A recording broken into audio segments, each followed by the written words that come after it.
수백 년의 시간이 스며들어야 비로소 완성된다는 고택의 아름다움은 그곳에 살았던 사람들의 삶과 지혜가 남아있어 품격을 더해줍니다.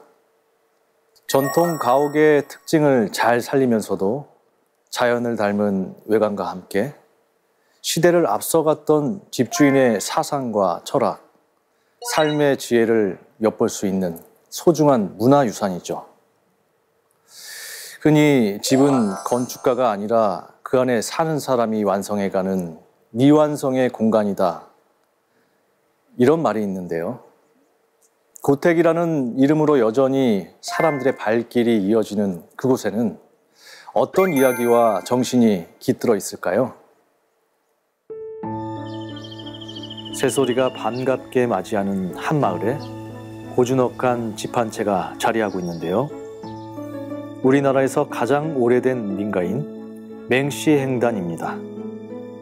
조선 초기 청백리로 이름을 떨친 고불 맹사성이 후학들을 가르치면서 살던 집인데요. 조선 초기 이조판서 우의정, 좌의정을 두루 거친 명지상이 살았던 집이라기엔 너무나도 아담합니다. 검소하지만 결코 누추하지 않은 청백리 정신이 느껴지는데요. 단출한 외관에서 오히려 당당한 기품이 배어 나오는 듯 합니다.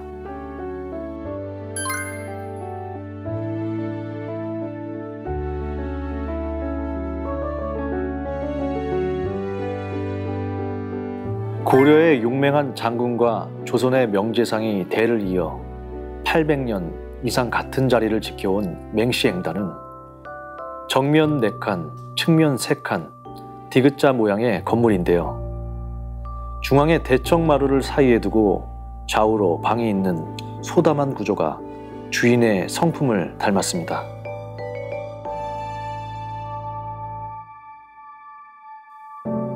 맹사성의 고택에는 온몸으로 세월을 이겨낸 두 그루의 은행나무가 뜰을 굳건히 지키고 있습니다.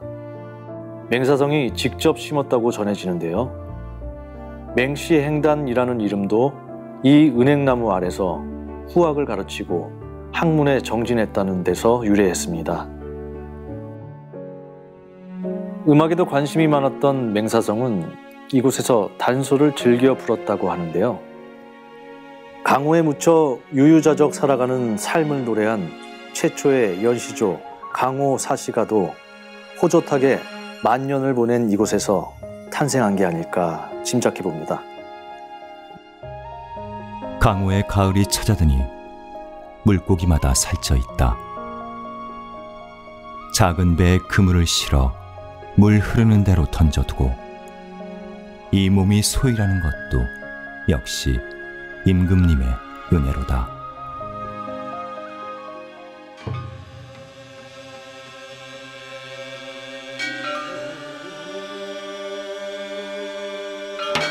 시문에 능할 뿐 아니라 음악에도 조예가 깊었던 맹사성은 세종의 뜻을 받들어 아학을 정비하고 유교에 입각한 조선을 예학의 시대로 이끌었습니다.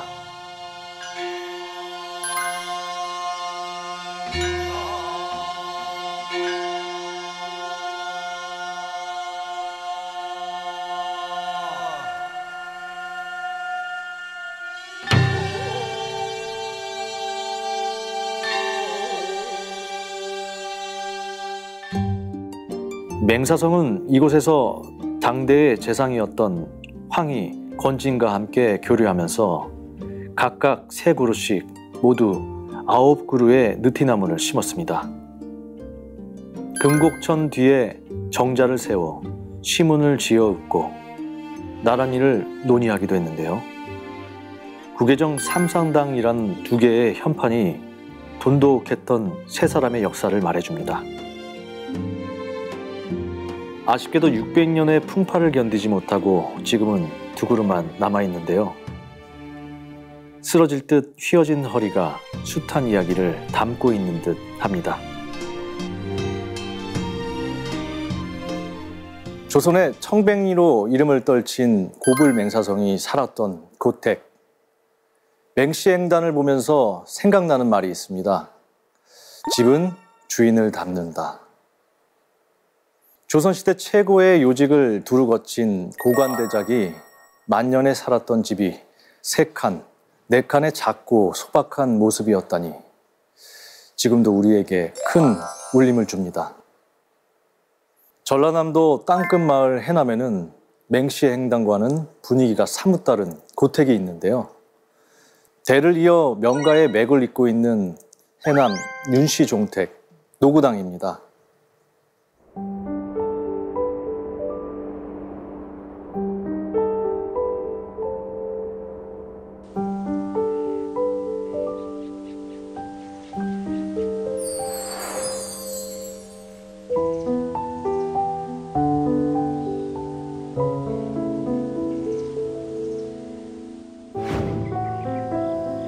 자연의 이치에 몸을 내맡긴 비자나무가 해남의 바람을 온몸으로 받아내며 묵묵히 세월을 견뎌냅니다. 나무숲에 둘러싸인 노구당은 전라남도 남아있는 민가 가운데 가장 규모가 크고 오래된 집인데요. 어부사시사로 유명한 고산 윤선도가 살았던 집인데요. 윤선도의 4대 조부가 이곳에서 터를 잡고 집을 지었습니다.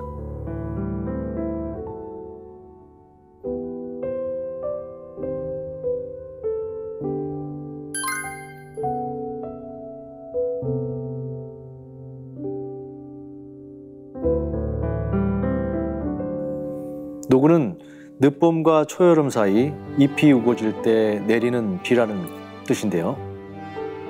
여름날 집 앞에 은행나무에서 은행잎이 떨어지는 것이 마치 초록비가 내리는 것 같아서 노구당이라고 하고요.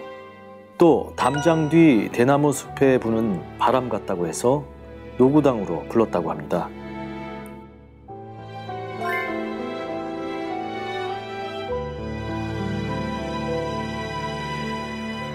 사랑채인 노구당은 효종이 윤선도에게 하사한 집인데요. 원래 수원에 있었던 것을 해체해 그대로 이곳에 옮겨 다시 지었습니다.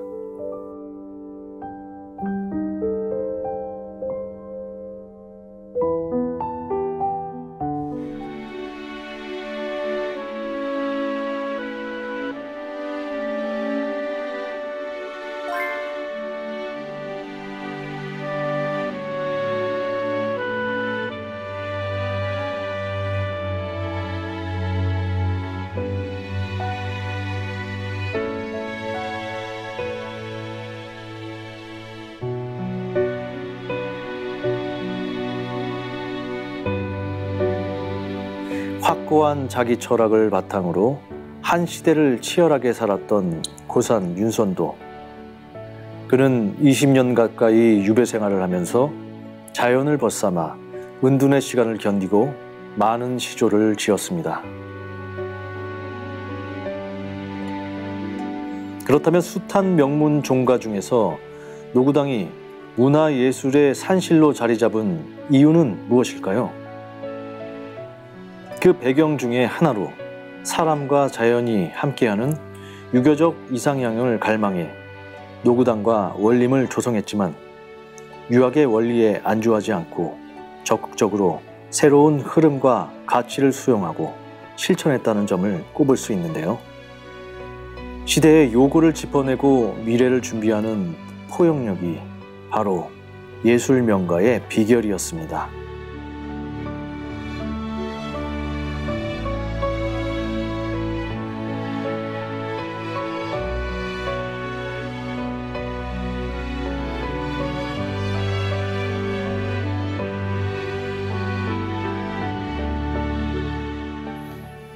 남도 끝자락인 해남 연동마을에 있는 노구당은 우리 문화예술사에서 빼놓을 수 없는 명작의 고향인데요.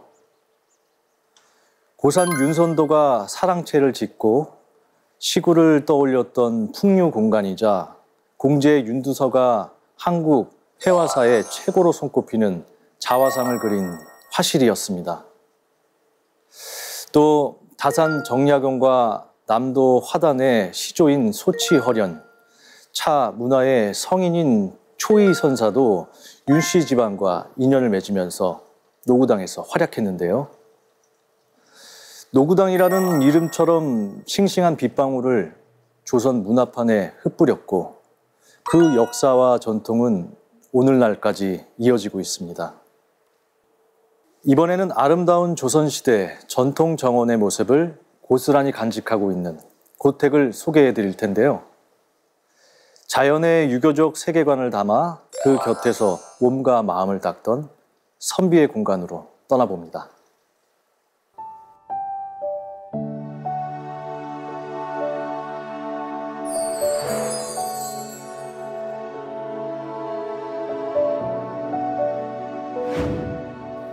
고즈넉한 바람소리가 시가 되어 머무는 곳. 조선 후기 학자였던 주재성의 고택에 있는 연못, 무기연당입니다.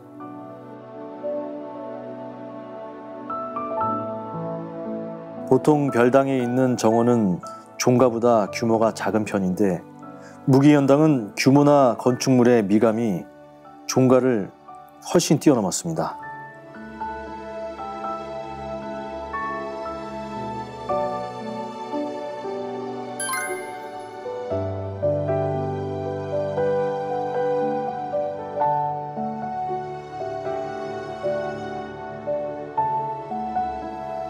주재성은 연못의 이름을 국담이라고 하고 자신의 호로 삼았는데요. 연못가의 서당에서 학문에 전념하며 유유자적한 삶을 살았습니다. 바람에 몸을 씻는 곳이라는 뜻의 풍룡루, 자기 성찰을 멈추지 않고 노력하겠다는 사대부 의지와 선비정신의 고고함을 드러내는 주재성의 철학이 깃든 누각입니다.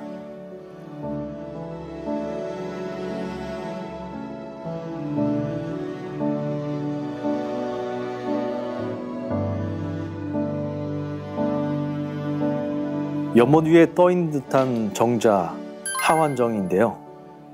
자연의 삶을 어찌 벼슬과 바꿀 수 있겠는가는 주인의 단호한 마음이 담겨 있습니다.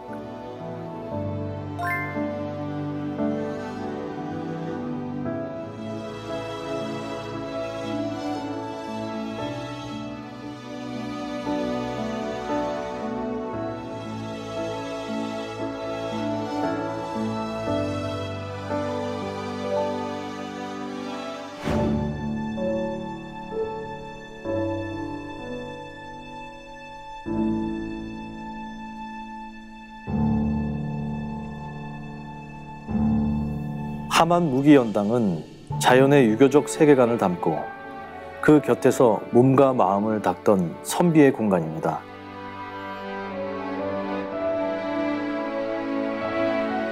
주재성은 1728년 영조 때에 이인자의 난이 일어나자 의병을 일으켜 관군과 함께 난을 진압한 의병장이기도 하죠.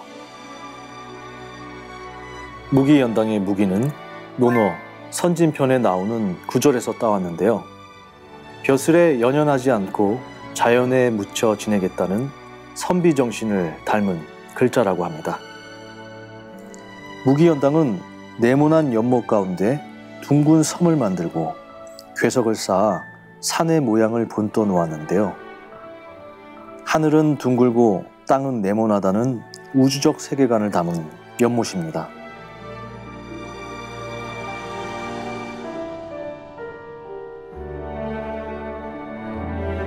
이인자의 난을 평정하고 난 뒤 임금이 내린 벼슬도 마다하고 초야에 묻혀 지낸 주재성. 그는 하완정에서 연못을 바라보며 즐겁게 사는 세상살이를 어찌 벼슬 따위와 바꿀 수 있겠는가 라는 뜻의 하완이라는 글을 마음에 새기며 선비로서 은둔과 절개를 지켜냈습니다. 하완정에는 그의 삶에 공손히 화답한 영의정 김제로의 시가 걸려 있습니다.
나라가 위급할 때는 장수로서 책임을 지고 평소에는 고향에 은둔하며 자연을 벗삼아 학문에 매진했던 주재성.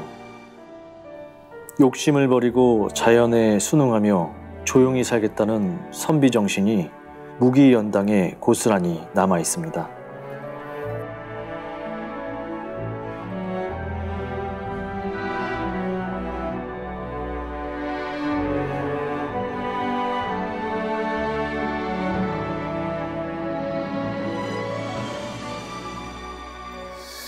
수백 년이 지난 지금까지 원형을 잘 보존하고 있는 고택들은 대부분 명망이 있는 가문입니다. 오래됐다는 것은 그만큼 역사가 있는 집이라는 뜻이겠죠. 동학농민운동이나 한국전쟁을 거치면서도 크게 훼손되지 않았다는 것은 인심을 얻은 집안이라는 방증일 겁니다. 평소 도덕성에 문제가 있었던 양반 가문들은 환란의 시기에 어떤 식으로든 훼손된 경우가 많았는데요. 그럼에도 오랫동안 집을 건사할 수 있었다면 사회적으로 검증을 거친 가문이라고 볼 수 있겠죠. 개인의 사사로운 명예나 이익보다 나라의 앞날을 걱정한 선비, 어려운 이웃을 위해 나눔의 손길을 내민 만석군, 학자로서 높은 경지에 올라 미래를 준비했던 재상, 그들의 정신과 철학이 담긴 삶의 공간을 우리는 명가고택이라 부릅니다.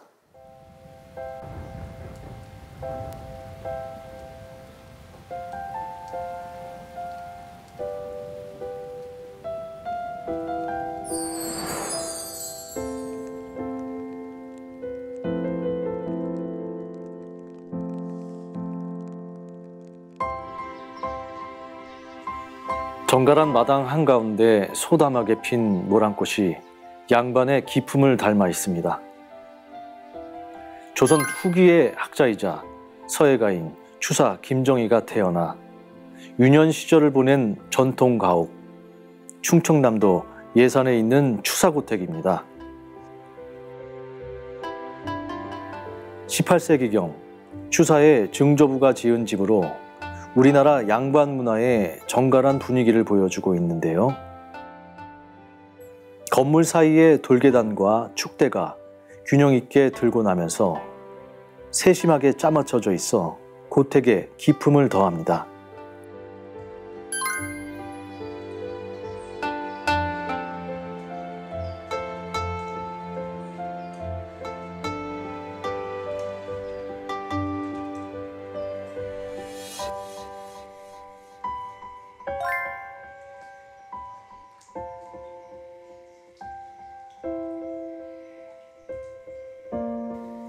곳곳에 걸린 현판과 주련을 통해 추사 글씨의 파격적인 조형미를 감상하는 것도 빼놓을 수 없는 즐거움이죠.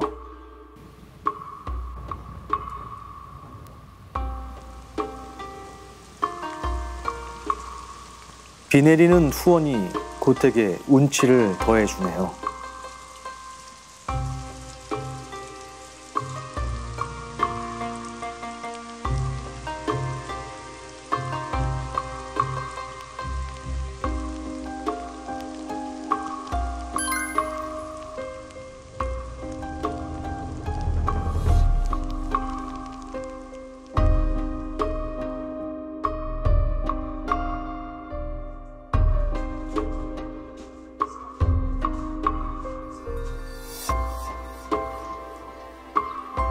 고고함이 배어있는 주사고택, 발길 닿는 곳, 눈길 머무는 곳마다 은은한 묵향이 배어나온 듯 합니다.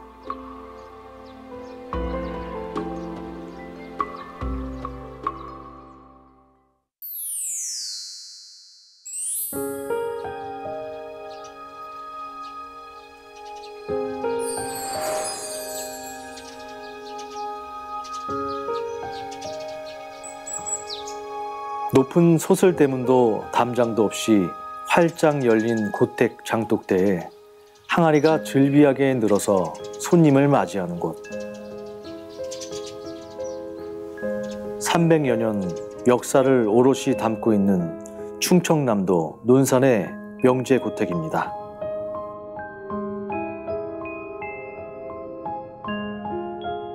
고택과 역사를 같이 하는 느티나무와 노송들이 자연 가림막이가 되고 아름드리 배롱나무가 담장이 되고 대문이 됩니다. 명제고택은 조선 숙종 때 지은 대학자 명제윤중이 살던 양반 가옥인데요. 그 호를 따서 명제고택이라 부릅니다. 명제고택은 크게 안채와 사랑채로 구성되어 있는데요. 시원스럽게 개방된 사랑채에 누마루 창문을 열면 수려한 정원이 한눈에 들어옵니다.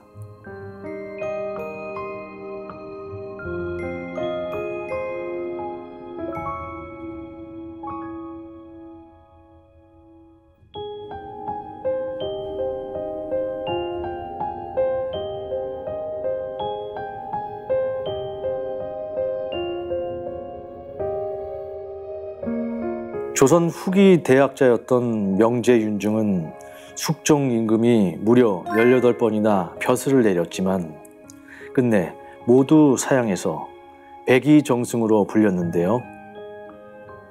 생활 또한 너무나 청빈해서 명제고택도 제자들이 지어준 집입니다.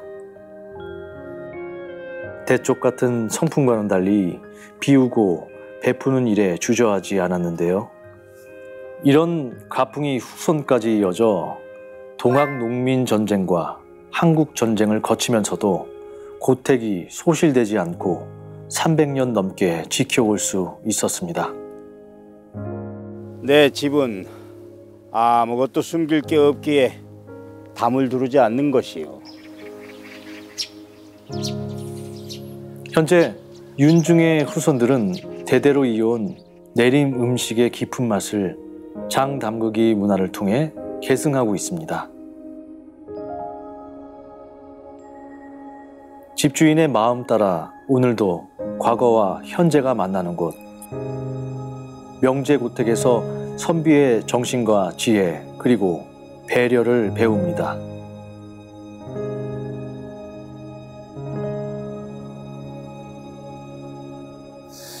시대와 지역은 달라도 모두가 인정하는 명가고택에는 공통점이 있습니다. 그곳에 살았던 사람들이 하나같이 어떻게 살 것인가에 대한 깊은 통찰과 실천이 따랐다는 점인데요. 시류에 휩쓸리지 않은 삶의 철학이 있었기 때문이 아닐까 합니다. 낡은 석가래와 빛바랜 현판을 달고 있어도 여전히 빛나는 명가고택, 또 하나의 자랑스러운 문화유산입니다.